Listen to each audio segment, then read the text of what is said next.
بتعدي على الإنسان فترات في حياته بيبقى بايع كل حاجة، اللي هو مش فارق معاه مين يزعل، مين خاصم، مين باعد، مين فارق، مين طلع قليل الأصل، مين خاين. تحس إنه في الوقت ده بيبص على الناس من فوق، ما بيعملش أي ردود فعل، بيتفرج وبس. الرؤية بتكون بالنسبة له أوضح بكتير، شايف وفاهم وعارف اللي بيحصل، وعارف كويس إيه اللي بيتقال من وراه. شايف الوشوش الحقيقية والنفوس الحقيقية لكل الناس اللي حواليه. ما بقاش يتفاجئ ولا بيتصدم بتصرفات حد مهما كانت صعوبتها.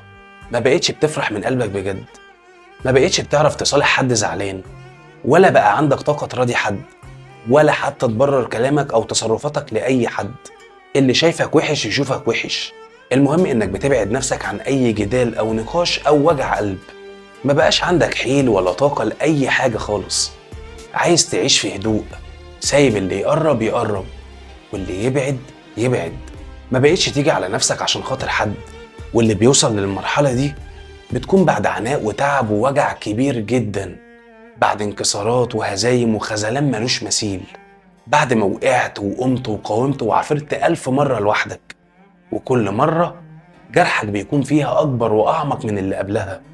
اللي انت وصلت ليه دلوقتي من حالة عدم لا مبالاة بالآخرين، وإنك بقيت بتكبر دماغك زي ما بيقولوا، صدقني دي أحسن حاجة. وكده فعلا انت اتعلمت صح، وفهمت الناس والدنيا صح، واستفدت من كل اللي شفته في حياتك وما عداش هباء كده.